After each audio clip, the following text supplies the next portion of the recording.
Hey, Katie, how's it going? Hey, Jesse, pretty good. Although I walked in on my wife doing something disturbing yesterday. This sounds like a good story to share with everybody. Yeah, so I walked into the bedroom and she was on her phone and I said, like, what are you doing? And she said, oh, I'm signing up to donate to the blocked and reported Patreon. Nice. No, Jesse, this is my money. I asked her, I was like, please just Venmo me $5 a month if you feel like you need to donate. She totally refused. So she joined the Patreon. Thankfully, she did it at the lowest tier. So it's not going to cost me too much. Thank you. Is this really the message we want to be sending to our listeners, that you got mad when your wife donated to our podcast? It's just that I don't want to share it with you. It's fine if she wants to donate to my half of the podcast. Anyway, so I think she was actually maybe the donor who crossed us over to $1,000 a month. Yeah. Well, thank you very much to Jana. She's also bought my iced coffee today, effectively. So we really appreciate that. Well, I'll tell her. Katie, what is the name of this podcast we are endeavoring to record? This is Blocked and Reported, the only podcast about the internet, and I'm Katie Herzog. I'm Jesse Single, and this week we're going to be talking about a pair of controversies involving very... Wait, do you hear that? Oh, fuck. Oh, man. Katie, I set up an alarm to go off whenever we had to continue talking about the Chrissy Teigen and Alison Roman thing. The alarm has gone off. Yeah, I apologize, but I think we don't really have another choice. We do whatever the alarm tells us to do. So let me see. Let me look what happened. This is me definitely typing, not pretending to type. Oh, wow. Okay. So it says Alison Roman's Times food column is temporarily suspended. Do you have any idea what's going on here? What? Has Alison Roman been canceled? She appears to have been at least partially canceled. Listeners will know the basics of this controversy. Alison Roman talked some smack about Chrissy Teigen, led to a whole blow up. Consult our back catalog. Now the Times appears to have suspended her, although there's some ambiguity here because the Times spokesperson told Daily Beast just that she was suspended temporarily, or just that her column was on temporary leave. No details. What do you think about this, Katie? I mean, I guess maybe the shallot pasta isn't that good after all. I can't imagine what else it would be that would lead to the Times discontinuing this this incredibly popular column. Surely it could not be that she criticized Chrissy Teigen. No, absolutely not. Yeah, I think what happened was one of her editors finally made the pasta and was like, American cheese and mayonnaise and pasta? That doesn't make any sense. Karen. I tried to make the shallot pasta and it wasn't good. So I'm blaming her for the recipe and not my lack of cooking skills. Oh, it was actually bad. I didn't try to make it. All right. Well, is there anything else we could possibly say about Alison Roman and Chrissy Teigen? I mean, this is just, I really want to know the backstory here, but there is no actual reporting on why her column was suspended. Some people suggested maybe she took a self-imposed leave, but why wouldn't the Times have made that clear? Right. Yeah, and I saw on Twitter that Chrissy Teigen was apparently is not happy about this development. So I don't think we can really blame Chrissy for the cancellation of Alison Roman. This could be self-cancellation for all we know. Yeah, this is it's not great. Well, now that that's out of the way, Jesse, what are we talking about today? Yeah, I mean, we should acknowledge that at any point the Chrissy Teigen, Alison Roman alarm could go off. And if it does, we'll have to talk about this more. But for now, we're going to talk about a pair of controversies involving very young, very successful journalists, Ronan Farrow and Jia Tolentino. But first, we're going to jump into an international conspiracy of lesbians. I can only assume this is an international conspiracy of lesbians you are a part of, Katie. I mean, obviously, I'm a lesbian and I'm international, so... Very excited about that. A little bit of housekeeping first. As Katie mentioned, our Patreon is up, patreon.com/blockedandreported. The response so far has been amazing. We launched this thing, I think a week and a half ago, and it's just, we're excited about where it's going. We have a lot of great stuff planned for you. Please donate if you can. If you can't, please just continue to listen to the free ones, which will continue popping into your feed every week. Always contact us, blockedandreportedpodcast@gmail.com, Twitter @thebarpod. Continue to rate and review us on Apple Podcasts. Am I missing anything housekeeping-wise, Katie? Not that comes to mind. Okay, so let's get into this international conspiracy of lesbians, which I can only imagine will be quite tawdry. There's a website called PinkNews that hopefully most of our listeners are unaware of. what would you call it? It's like sort of an LGBT lefty tabloid. Yeah. So this was started as apparently like the Free Paper in London's like gay community years ago. I doubt there's still a print version, but it was just sort of like a weekly gay rag. And it has transitioned, I would say, over the years to become basically a trans rag. Gotcha. And this story caught our eye last week or earlier this week. There's no concept of time anymore. The headline: the gender critical feminist movement is a cult that grooms, controls, and abuses, according to a lesbian who managed to escape. Hard to read that out loud without laughing a little bit. I guess the main context listeners will need to know here is like the whole thing about TERFs and gender critical feminists. So a TERF is a trans-exclusionary radical feminist. And do you think it's safe to say they're sort of among sort of mainstream progressive pro-LGBT people, hardly anyone is as hated as a TERF right now, right? TERFs are not popular. No. People who are called TERFs often argue that the term TERF is a slur, which I don't entirely agree with, but you often see slogans, hashtags, things like written on papers and held up at Pride that say things like kill TERFs. So this is definitely not a label given with love. There are raging online culture wars and culture wars in certain areas of academia and activism about TERFs, basically trying to figure out who's a TERF, trying to expose them. You and I have both been called TERFs. It doesn't actually take that much to get called a TERF. J.K. Rowling is often now considered a TERF because she apparently liked some TERFy tweets and made some statement about how like biological sex is real. Yeah, it's a pretty low bar, and a segment of progressive activism is really fixated on TERFs, which in terms of their real world power is a little bit strange because like the sorts of people where you could maybe fairly apply the label tend to be like left-wing philosophers and academics. Like they tend to be philosophers or sociologists, just not people we would usually consider to be particularly influential, right? Right. And they are often deplatformed, kicked out of their social networks, that kind of thing. So no, I would not say that this group has a great amount of cultural power.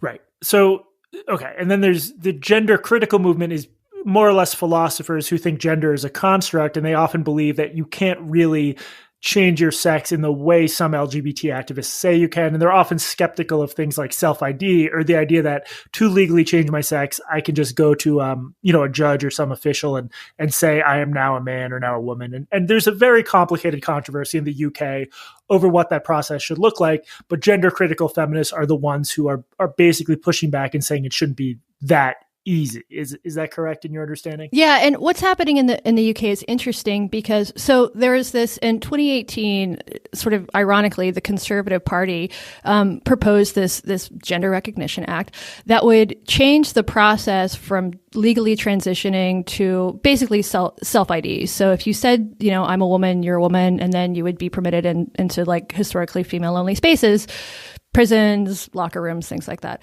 And so this was explained to me by a gender critical feminist in the UK. And so what she told me was that when this was pitched, remember, this is pitched by the Conservative Party, which is not the equivalent of Republicans in the US, but it is historically a more like socially conservative group of people.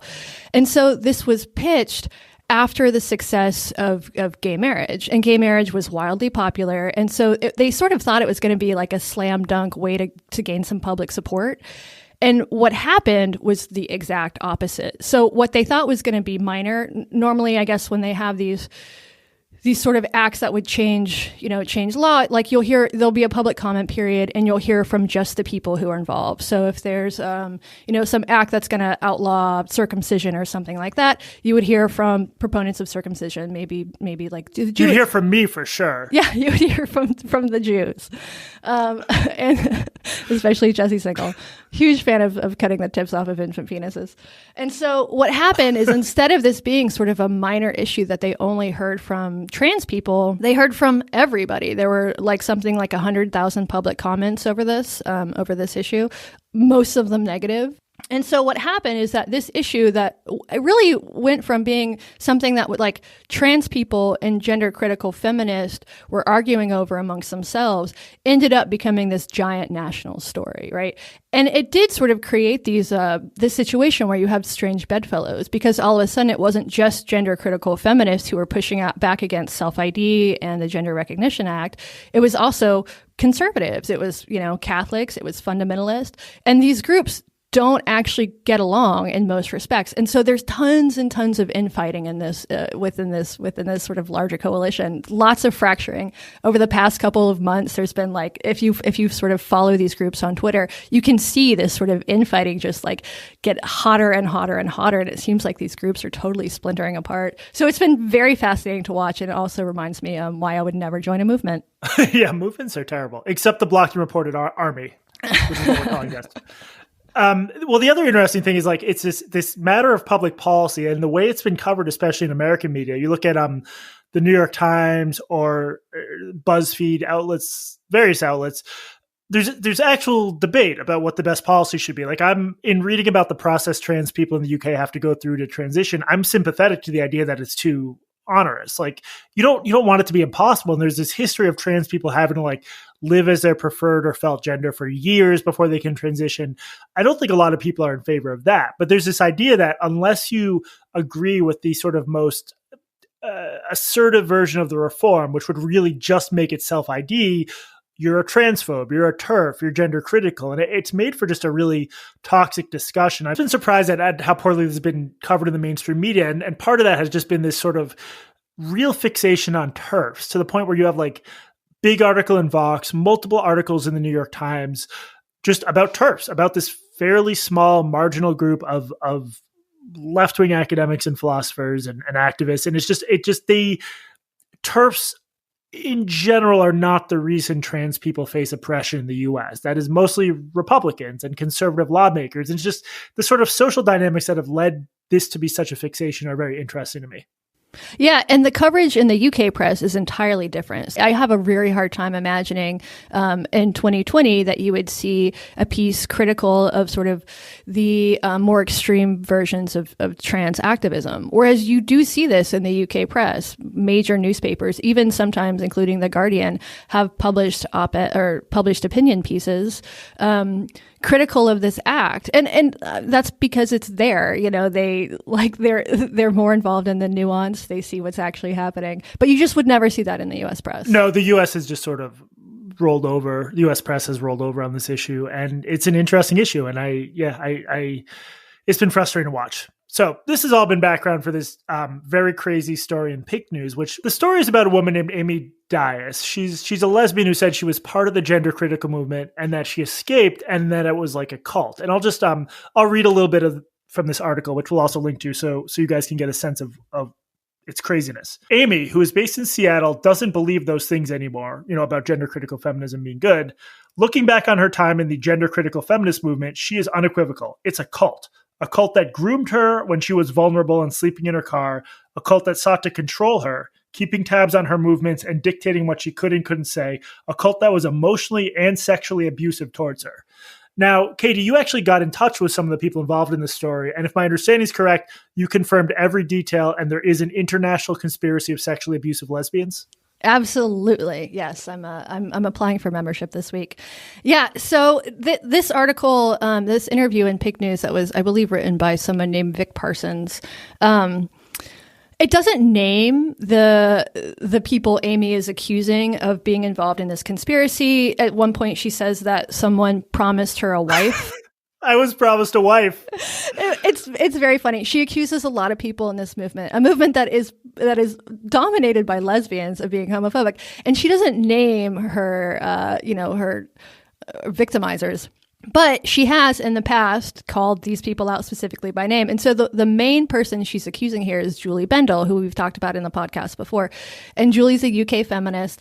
I know her a little bit. So I got in touch with Julie and I asked her sort of her version of events. And I'm not going to go into details here, but let's just suffice it to say there's just interpersonal drama. It's just sort of infighting. And it's not very important, but the important thing to know is that Julie did not ever traffic anybody. She's actually she spent most of her career as like a human rights advocate working primarily for women who've been trafficked and abused and otherwise served by the world. Right. Part of what makes TERF discourse so amazing is obviously you often can't tell someone's evil just by looking at them, but the positions and acts attributed to so-called TERFs. And then you look at them and they're mostly middle-aged lesbians who are longtime feminist campaigners. It just doesn't always fit intuitively. Right. So I got in touch with Amy and I asked her if I could see the receipts because she said that she has like direct evidence that Julie Bendel and these other people were like manipulating her and you know, abusing her, sexually abusing her from across an ocean. And she did not give me the receipts, but this is the message that I got back from her. I said, hey, could you send me the screenshots of the DMs? Thanks. And she responds, no, that's for stories. You understand that's exclusive content. Okay. So, wow. Right. So I have to say, I feel a little bit bad for Amy because I think that she maybe misinterpreted some things that were said to her, or she's a little bit deranged. And I mean that, and I say that with kindness. I think that she might be troubled. And so I feel bad for her because I think that she has been taken advantage of this paper. So I got in touch with Vic Parsons too, and I asked Vic if Amy shared the receipts with him. And he wrote me back and he said yes. Once again, I have not seen these DMs because Amy refuses to share them. And then I wrote back and I said, you know, thanks for the response. Can you tell me why you didn't name Julie Bendel directly in this piece? And I didn't hear back. And my assumption is that Vic and PinkNews decided not to directly name Julie because the UK has very strict defamation laws, and they've written about her a bunch. So these people are not afraid to criticize Julie Bendel. This was definitely not to save Julie Bendel's feelings or anything like that. The only reason I can imagine them doing this is because at some level they knew that Julie could pursue legal action. The whole story is like very deranged. And so the interesting thing about it is that if you follow these sort of groups of people online and you read this piece, you would know that it was deranged. And so after this was published, it became a joke. It became this sort of widespread, you know, meta joke on Twitter, on gender critical TERF Twitter or whatever. But if you looked at the responses after Amy posted it on Twitter, it's mostly from people, or at least the first day that I looked. She has since blocked me. She accused me of being in the cult and then blocked me. So it's mostly people who support her, right? So lots of trans people who either believe it or are pretending to believe it, even though they know that these claims are ridiculous. So that's the problem with this. Is like, if you are well-versed in this discourse, you know that these allegations are insane. If you're not, and you read this in a publication, even a publication like PinkNews, you're going to come away with this thinking there really is an international cabal of lesbians who are abusing like young dykes. Yeah, I guess what frustrated me about it was, look, I don't know anything about this purported victim, but in normal circumstances, if someone came to you and said, I'm being controlled and manipulated by an international conspiracy of lesbians, you would think that they might be going through some stuff. They might be troubled. And I think you and I both know that, especially online, there is no shortage of people who are screaming out into the void that so-and-so has abused them or harassed them. I mean, I've been accused of crazy stuff. There's just like, there's a market for this kind of thing. So, you know, none of which is to say this person wasn't wronged in some way. We don't know the details, but just for an outlet, even an outlet with the standards of PinkNews, to pick this up and run with it, and to run with it without naming anyone, without any details. You know, parts of the story will be like, she was sexually abused, and then it doesn't explain that at all. It's just a bizarre story. I was very surprised to see it published. Right. I mean, just there's no corroboration at all. And so, you know, the fact that they published this, and apparently with no consideration for the alleged victim of these crimes as well, and what this was going to do to her, is just so irresponsible. I mean, not to mention what it does to the people that she's actually, you know, accusing this of. Yeah. Well, that actually raises a question. So let's just say hypothetically tomorrow you wake up and you're the head of a international lesbian conspiracy, and you're the most powerful figure in it, so you can really do whatever you want. What's your first day agenda? I tell everyone to donate to the Blocked and Reported Patreon. That's exactly the right answer. I'm glad you thought about that. I have always sort of dreamed of being a cult leader. I don't think I'd be particularly good at it because I have sort of an anti-authoritarian streak in me, and I don't really particularly trust people who are leaders of anything. But if we woke up tomorrow and people want to join my cult, we can try it out. The way to do it is, have you seen Wild Wild Country? I have, yes. So that cult or movement or whatever it is, the main guy like just sort of basks in all the attention and drugs and women or whatever. Then you need a really powerful, organized second in command. I think that's the way to do it. Would you like to be my second in command? No, because I'm not organized at all. I'd be the shittiest cult leader. Come on. All right, fine. Well, we're accepting applications. Email blockedandreported@gmail.com if you would like to be my lieutenant. Can you believe we just got like a 10-minute segment out of a PinkNews article? You know what? It might not be the last time that it happens. The PinkNews is just rife with just shit to talk about. The whole like TERF wars and gender critical wars, that's all really fascinating. And I mean, it's fascinating and it's horrible. And I think we will inevitably return to it because God hates us, basically. Because we're TERFs. Well, you're a TERF. I'm a chaser. Okay, moving on. Okay, now that we've resolved the TERF wars, Katie, you wanted to talk about this whole Ronan Farrow thing, right? Right. So you're familiar with Ronan Farrow, I take it? I am viciously jealous of him, as are we all. Oh my God, how could you not be? I mean, he's attractive, he's rich, he is fucking younger than me by a significant amount, and he is far more successful than any of us will ever be. Okay, so recently Ben Smith, the newly appointed media critic at the New York Times, who was formerly the news editor at BuzzFeed, published a piece in the Times called, "Is Ronan Farrow Too Good to Be True?" I've been waiting for this, Jesse. When this came across the transom, I was so fucking excited. Okay, so there's been a lot of discussion about this particular piece, and I don't want to go too into the nitty gritty details because people can read it on their own, and the details aren't actually that interesting. But suffice it to say, Ronan Farrow, who is one of the people who broke the Weinstein story, for which he later won a Pulitzer, along with two reporters from the New York Times, Jodi Kantor and Megan Toomey. He also wrote a book called Catch and Kill, which is all about his reporting out of that story and how Harvey Weinstein's people hired like ex-Assad agents to track him or whatever. So it's sort of a thriller about his reporting. So Ronan Farrow, boy wonder, who graduated from Bard at like 15, is perfect, or seemingly was perfect until last week. So Ben Smith basically did some fact-checking of Ronan Farrow's work. And what he found was that Farrow had failed to corroborate or had misconstrued or misinterpreted some like pretty significant things. So what I found the most interesting thing about this piece was the section about Matt Lauer. So Matt Lauer, of course, formerly the host of the Today Show on NBC, was Me Too'd during sort of the height of the Me Too movement. He was accused of harassment, of having affairs with underlings, and he was also accused of rape, and so that's the really big allegation. And he was fired from his show, and he's been sort of, I guess, living in purgatory since then, surely unable to work, sort of persona non grata, for obvious reasons. Ben Smith basically poked some holes in Ronan Farrow's reporting. And then the next day, or maybe 2 days later, Matt Lauer publishes a piece on Mediaite. So small website, not one that's particularly well known for investigative journalism, but probably the only place where he could get it published. And he extensively documents where Ronan Farrow failed to corroborate allegations against Matt Lauer. And he has them page by page. And what he did was he went back and he talked to all of the people that Ronan Farrow didn't speak to. So this woman who accused him of rape to Ronan Farrow, and Ronan Farrow published this in his book, said that after something happened, she immediately went and told her new boyfriend or something like that. Well, Ronan Farrow never went and talked to the new boyfriend, but Matt Lauer did. So he has, I don't know how many, maybe 10 or 12 of these points where he goes back and he fact checks Ronan Farrow. And then this was fact checked by the editors at Mediaite, which is to me what leads credence to it.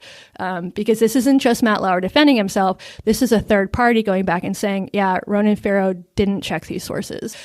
And so you would think that the person here who would be in deep shit would be Ronan Farrow. He won a Pulitzer and he didn't do due diligence. It's totally irresponsible. However, The response, at least on Twitter right after this, was a bunch of people, often journalists, saying basically, we don't want to hear from Matt Lauer, which to me is just insane. Like, Matt Lauer has just poked major fucking holes in this Boy Wonders story, and people are telling him to shut the fuck up. That struck me, like, sort of people publicly saying, like, whatever you do, don't read this thing by Matt Lauer.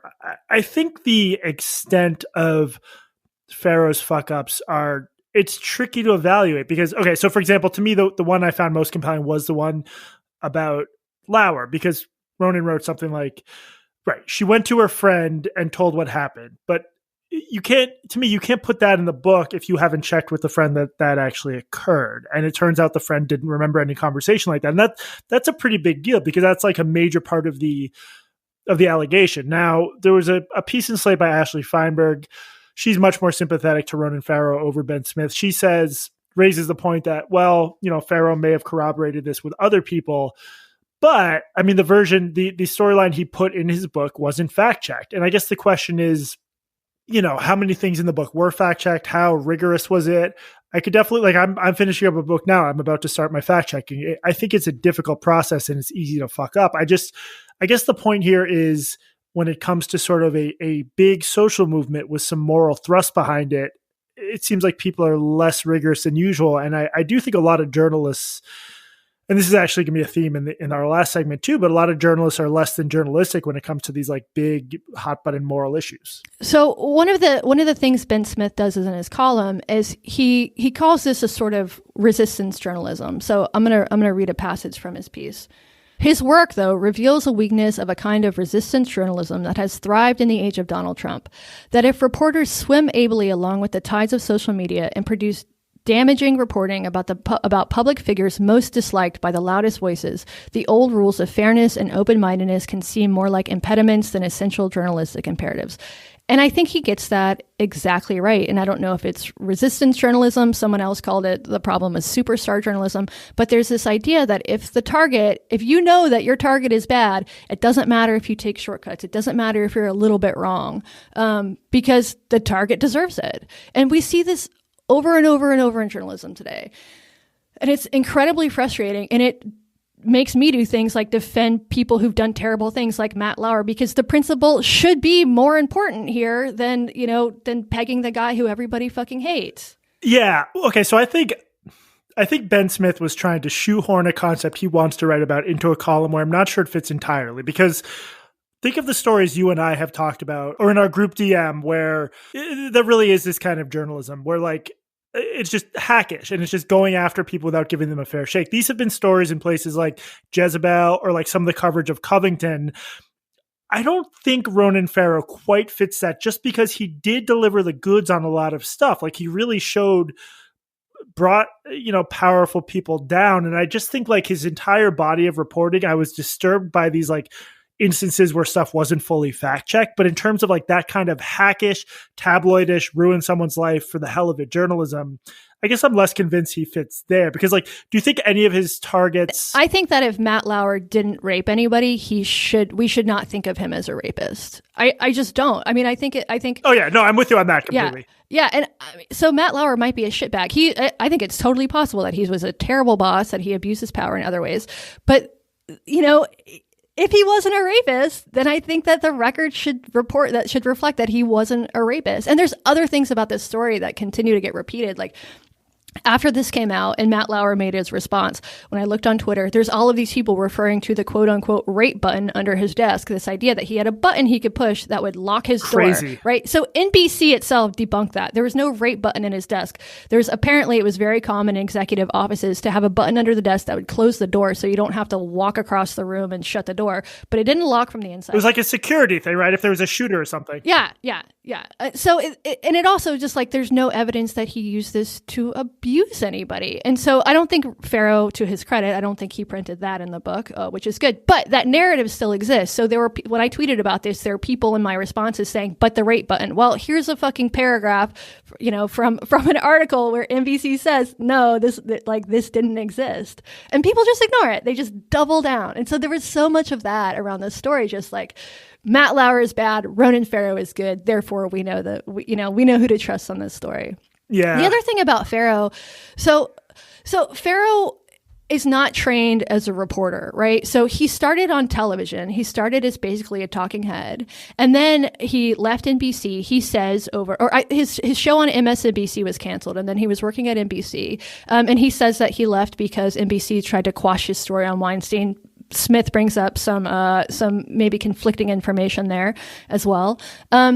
And then he went to the New Yorker. So this is not a guy who like started out as a beat reporter and learned all of the rules of, he didn't go to journalism school as far as I know. I mean, he has an incredibly prestigious career. The kid went to college when he was 12 years old. He worked for Obama. He worked for Clinton. I think he worked for the UN. He did some humanitarian work in Africa. You know, I mean, all of this, of course, like made possible by the fact that his mother is Mia Farrow and his father is Woody Allen, and he is who he is. But he didn't like work his way up from the bottom and develop all of the skills that you might need to become a great investigative reporter.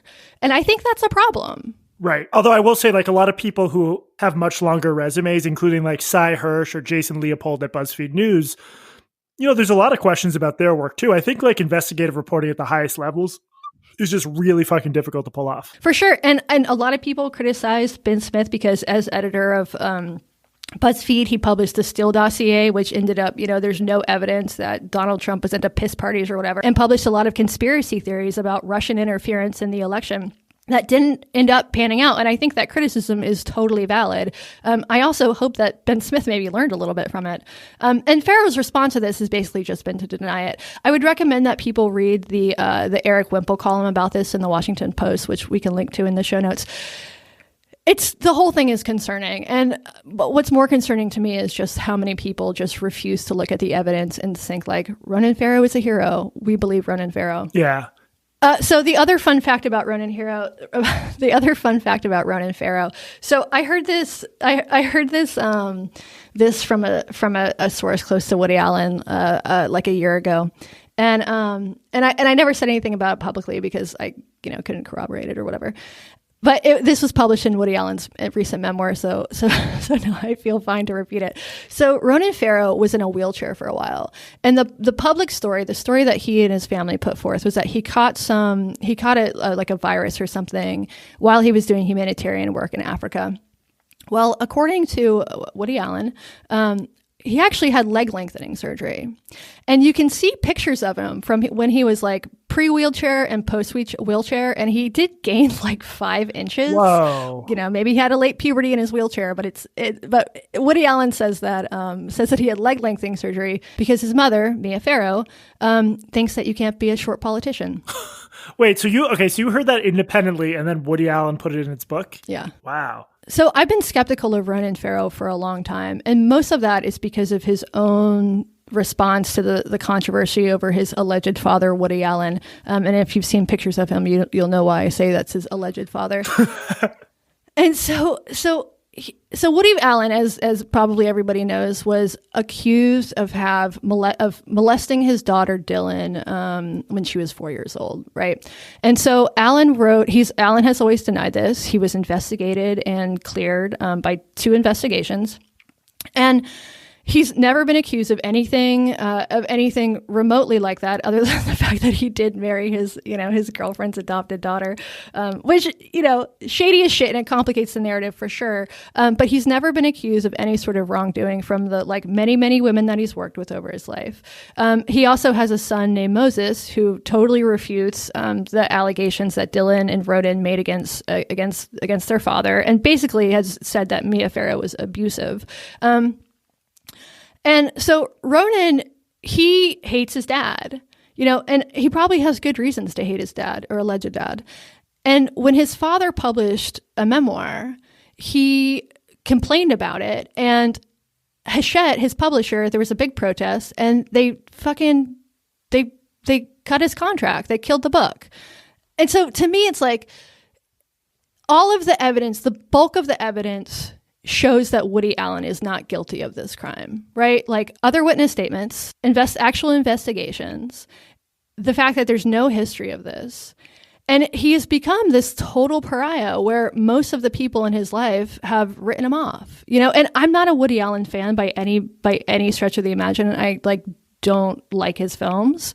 But I think it's a miscarriage of justice. And so to me, the idea that Ronan Farrow is just this like golden child is just incredibly ironic if he is also instrumental in the sort of railroading of an innocent man. Yeah, I mean, to me, it almost doesn't matter what the evidence is. The idea that because a group of people, including employees at the publisher, which is really fucked up, are offended and pissed off, that the book should just get canceled. And it got picked up by some sort of, I think, sort of new contrarian publisher. But I thought that was really disturbing, honestly, like independent of the evidence, that you would just say like, well, he was accused of something, so he can't tell his side of the story. I just think that's deeply anti-journalistic. Anyone involved in the publishing world should not take that position. And not only did people take it, but they like loudly embraced it. But luckily, like there was some pushback. There were some good columns, I think, about why that shouldn't have happened. But yeah, that whole thing was pretty messed up. And the same thing is what's happening right now with Matt Lauer, with people in the media saying, we don't want to hear from Matt Lauer. I think people should have the right to defend themselves, even if they're accused of heinous crimes, especially if there's evidence that they're not guilty of those crimes. I mean, like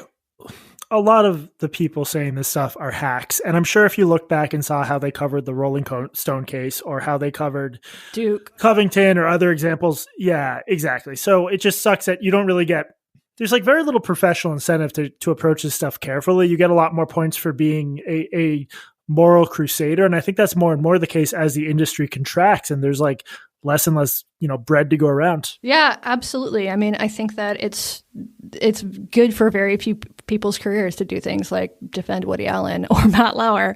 It's certainly not going to get you a job at most New York media outlets right now. No. I mean, it legitimately feels professionally threatening to like stand up when in the moment during one of these blowups. And again, that's like the least of journalism's concerns. There are much bigger structural issues, but it's connected. Right. But right.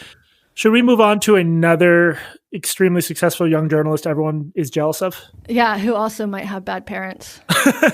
So this one concerned Jia Tolentino, who is a much beloved writer for The New Yorker. She was at Jezebel before that. She was at like The Toast or The Hairpin or something like that.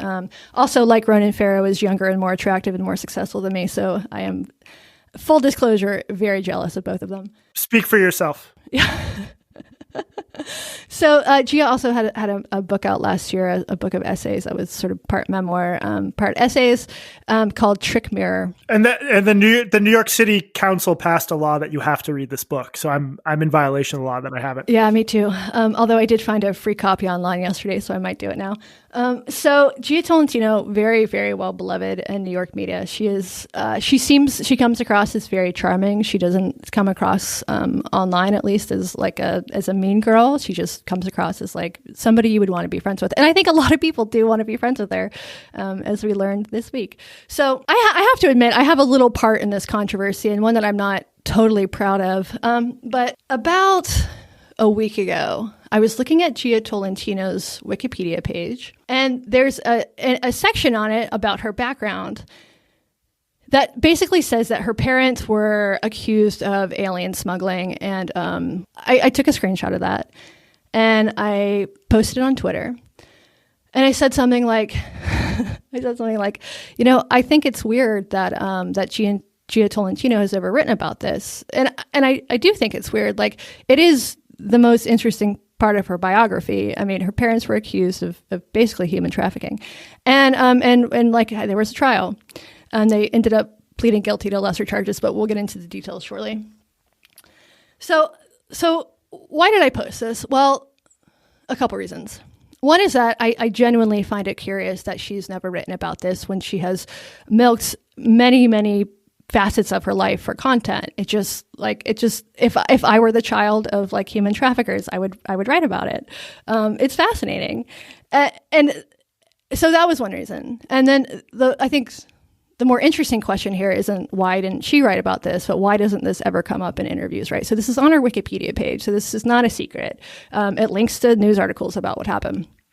And this has never come up in an interview with Jia Tolentino, at least never one that I've read. And I find that like interesting. Like if I were gonna interview Jia Tolentino and I found this out about her, I would ask her about it. And then the other reason I posted this is because I'm an incorrigible gossip. And it's fucking juicy as shit. Yeah. It really is. I mean, this is like, a woman who has written a lot about ethics and morality, and she wrote about how she no longer shops at Amazon because of the human cost of Amazon, and she's the child of human traffickers. What the fuck? You know, so I'm an incorrigible gossip. I'm also petty and jealous of her. So like there were some like duplicitous reasons here for posting this, but also a genuine curiosity about why this is not a like well-known part of her biography. I like the idea that it's like a mix of 50% genuine curiosity and 50% personality shortcomings. I would say 40-60 really. So this didn't get much traction. Like there was like a little bit of pushback, like someone, I don't remember who this person was, and she blocked me, so I can't look it up, but some like blue check mark said something about like, why are all white women like obsessed with this part of Jia Tolentino's biography, which I found interesting because I checked Twitter before I posted this and I hadn't seen it. It might have been maybe a couple people had referenced this before, but this is not like something that white women are like, as far as I know. Like my white women friends and I, when we're like cooking Alison Roman's cookbook, we don't like get around and talk about Jia Tolentino, or we didn't, but we're gonna start. So I got a little bit of pushback, but this didn't go viral. It like nobody saw it. I don't have that many followers, like pretty minor, you know, like pictures of my dog get like more engagement than this tweet did.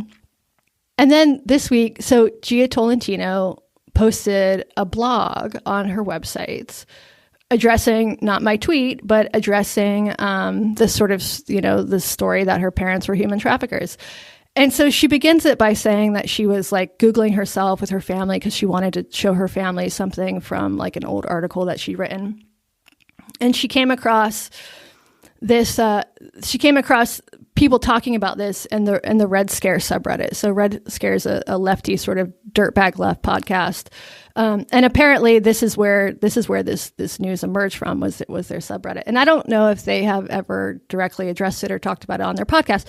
But so this was really being talked about in one place, just the Red Scare subreddit. And I don't think the Red Scare subreddit has like hundreds of thousands of people. It just wasn't that big of a story. And this also happened, like, apparently this was posted in the subreddit like last year. So there's been several months for this to like blow up, and it never had.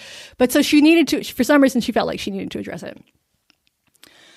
So she wrote a piece about her experience when her parents were accused of basically human trafficking or alien smuggling, bribery, fraud, an array of sort of white-collar crimes. According to media reports at the time and court documents and witness testimony that has all now been like screenshots of which are all like floating all around Twitter, her parents in the early 2000s, so her grandmother, I guess, founded an organization that was recruiting teachers nurses from the Philippines to come over and work in the U.S. during a nursing shortage. And then at some point they moved into teaching. So they would recruit these nurses to come over here and then get the jobs in schools in Texas, and then like win-win situation, right? They get to immigrate. These schools get, I guess maybe there was a teacher shortage too, although I'm not sure that that's actually true. Get these staff or whatever. And then the recruiting agency would get paid. Her mother was implicated in this too, but her grandmother and her father were really sort of the main characters in this saga. And so, according to news reports at the time, what prosecutors allege is that they had knowingly recruited these teachers, brought them over from Texas, promised them visas, promised them jobs, promised them that they would eventually be able to bring their families over here, and live legally. And they got here, and for most of them, there weren't jobs. And they housed them in sort of unfurnished, kind of squalid apartments. And they charged the teachers like $10,000, charged them really exorbitant interest rate, and they had to pay rent. They weren't allowed to find work elsewhere. According to witness statements, they were also told that if they complained to anybody, they would be deported. And so this is what the feds accused her parents of being involved in. In her piece, she basically spun this as her parents being overcharged by the federal government because they are brown, right? So her dad is Filipino Canadian. She was, I think, I don't know if she was born in Canada or Texas, but they're Filipino American. And it's a sad story. Like, apparently her dad was arrested when she was a teenager. Her parents really shielded her from everything what was going on. Her dad was put in solitary confinement. She couldn't talk to him for months. Like, really sad story. It's hard not to feel a lot of sympathy for her family. They lost all of their money. Apparently they were fairly wealthy and they lost all of their money after this. And so it's really hard not to feel sympathy for this.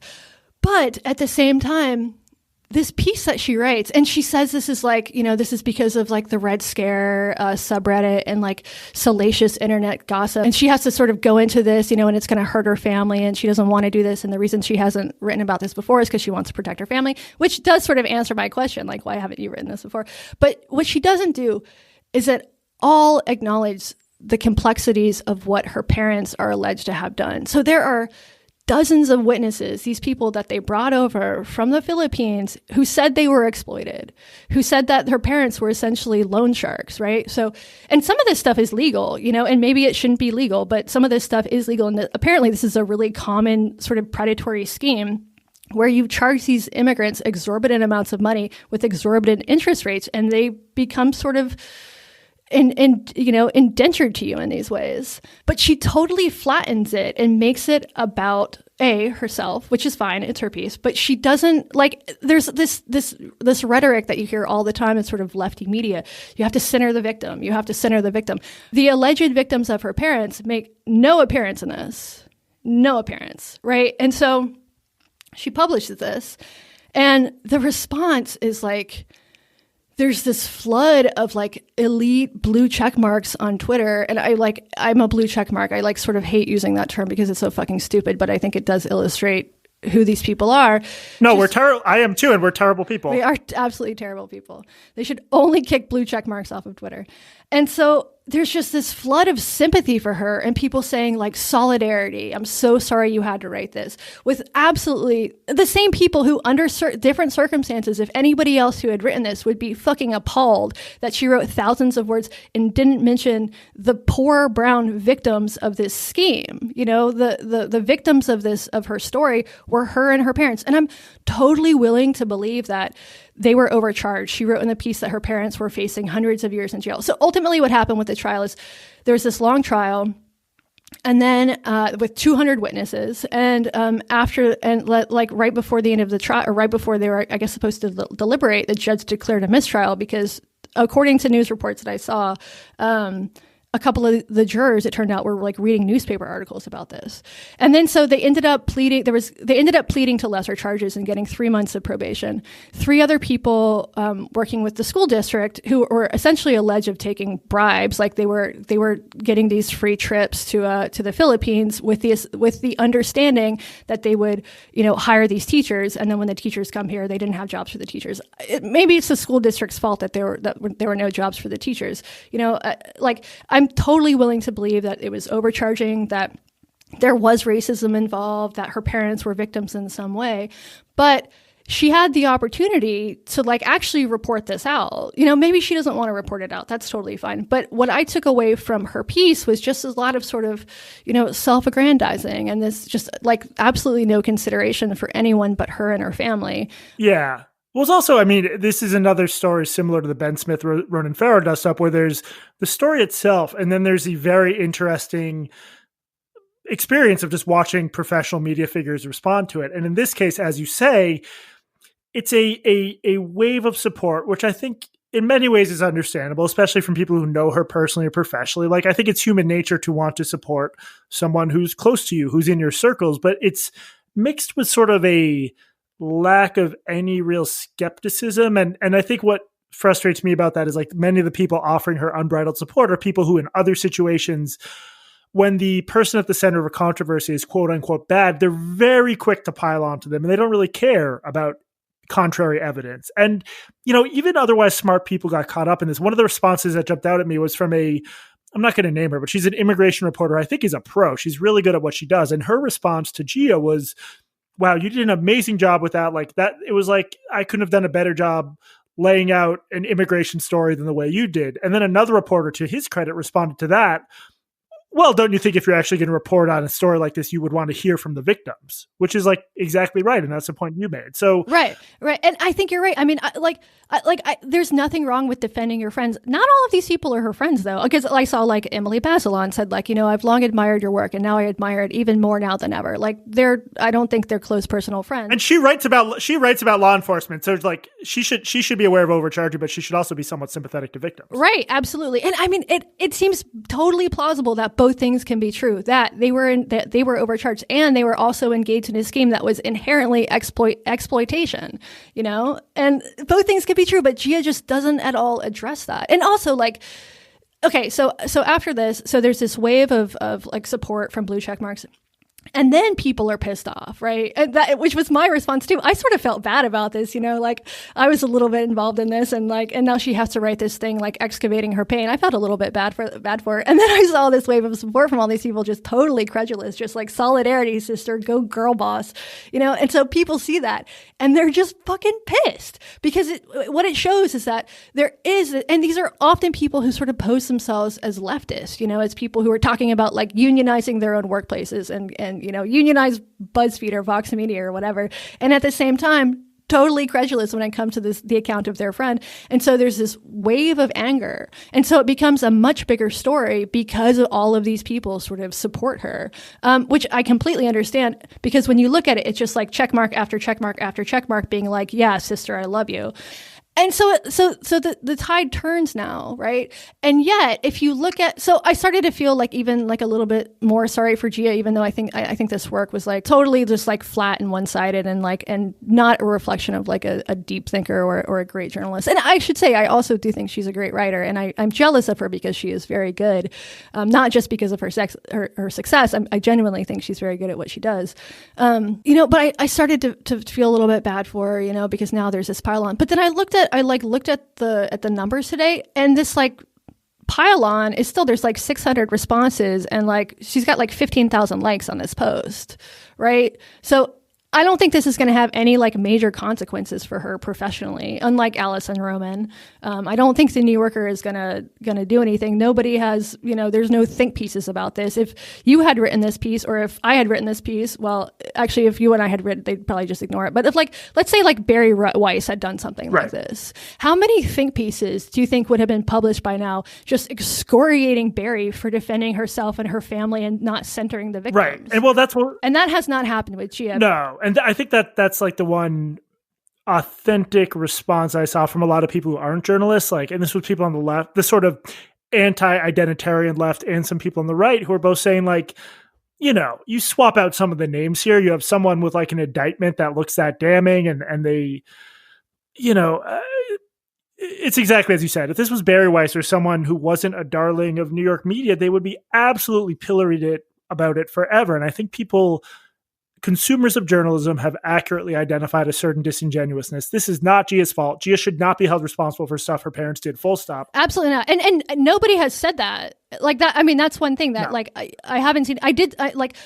Obviously shit goes haywire online, and I did see people saying like your parents were slaveholders, which I think is fucked up. Like, yes, it's not exactly. true. It's not true. Like, she doesn't deserve this. But she also could have avoided this entirely by doing two things. One, ignoring the entire thing, and it would have gone away. Or two, she could have said, I love my family and I'm not my father. That's it. Right. Yeah. It was an interesting example of, I think both you and I have, again, we're nowhere near as high profile as she is, but there've been times when people have like accused us of stuff or launched certain criticisms, and you really have to think through whether it's worth responding to at all. I think there's a strong case that this would have been something weird lefty Twitter would have like laughed about forever either way. But by responding to it, I think she has Streisanded it a little bit. Way more people know about it. Sure, she got a wave of support, but it definitely like breathes some life into the weird left people who are mad about it. And like I said, I think some of their anger has validity to it, but I'm not sure this was, as a case study in how to respond to controversy, I'm not sure this is an example of like a time she should have. Yeah, I would say this was like what not to do. Also, this was during the George W. Bush administration, and I think the one important point about like the justice system that I hope people don't lose sight of here is like the feds like destroy people's lives, and they do sometimes on the thinnest slivers of evidence, like build these ridiculously over the top cases, especially in situations involving morally charged crimes like human trafficking or terrorism. Like the New Yorker did some great coverage of these cases involving Muslims and terrorism, where it's just bullshit basically. So that could be an element here. But as we were talking, like she also didn't really address the strongest parts of the complaint. Right. I mean, that's the thing. A lot of this shit is really, really blown up. If you read Elizabeth Nolan Brown in Reason, you'll see a lot of these stories about how charges of human trafficking or sex trafficking or whatever really get blown up by the feds. And also during the Bush administration when this happened, so post 9/11, they passed the Patriot Act, they established Homeland Security, and they were having a hard time finding terrorists. So at one point, they shifted their attention and started focusing on environmental terrorists, many of whom they ended up prosecuting on crazy trumped up charges. This absolutely happens. And I'm totally willing to believe that's what happened with Jia's family. But she doesn't address the ethics here, the ethics of this sort of inherent exploitation where you're going to charge, someone poor $10,000 to come to the U.S. and then charge them rent and then charge, an exorbitant interest rate. It's just, and that's even legal. The things that were illegal here wasn't actually the exploitation. It was failure to report, fraud. There are these schemes are unfortunately, some of them, there are loopholes that make them legal, even if they're exploitative. But so even if they didn't violate the law in some of these cases, that doesn't mean what they didn't do wasn't fucked up. And she just doesn't acknowledge that. So, I mean, I would love to see her actually report this out. I think she's a great writer, and I think she could do a great job if she actually did it. She ends her piece saying she wants to do that under a different administration, which I'm not sure she can't report under the Trump administration? Yeah, I didn't. Well, either way, some conservative journalist is definitely going to beat her to it because this story is just sitting right out there. And she literally gave it to them. It's a weird situation. It is. I do feel a little bit bad about my tweet. A little bit. Because I wonder if that had anything to do with it. But also, she didn't need to do this. Girl, you can feel a little bit bad about it, but the next time there's some dumb Covington blow up, you will be there defending someone who deserves to at least be heard out. So you're operating on both sides of the ledger, in other words. Well, I'll take that. Yeah. I mean, it's on our fucking Wikipedia page. Come on. Have you ever done any of the human trafficking? Well, I am the leader of an international group of powerful lesbians. And we've come full circle. Oh, man. This has been such a brutal week for media news. Both these stories just they highlight everything horrible about our world and also our own narcissism, because these are stories about, and I'm pointing the finger squarely at myself here, but these are stories about sexual abuse and power and human trafficking. And I'm let's see what the blue check marks are doing. Yeah, absolutely. I mean, ultimately, none of this shit is really important, but that's what we're here to talk about. Everybody doesn't need to hear the important shit. It can't be pandemic all the time. Exactly. And also, if our Patreon doesn't, start really picking up, we're going to have to do human trafficking just to stay alive anyway. So it's all connected. I'm just going to get my minions to give me their money. I guess that's what our Patreon is, really. Well, okay. Was there anything else we wanted to discuss, or is that it for the app?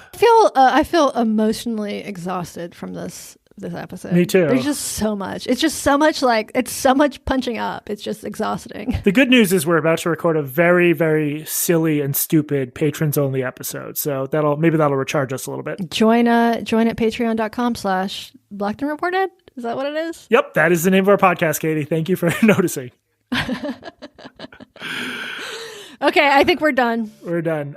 I'm Jesse Single, and remember, if your parents do human trafficking, make sure to drag them on Twitter about it. And I'm Katie Herzog, and also remember, if you ever need a wife, just ask Julie Bendel.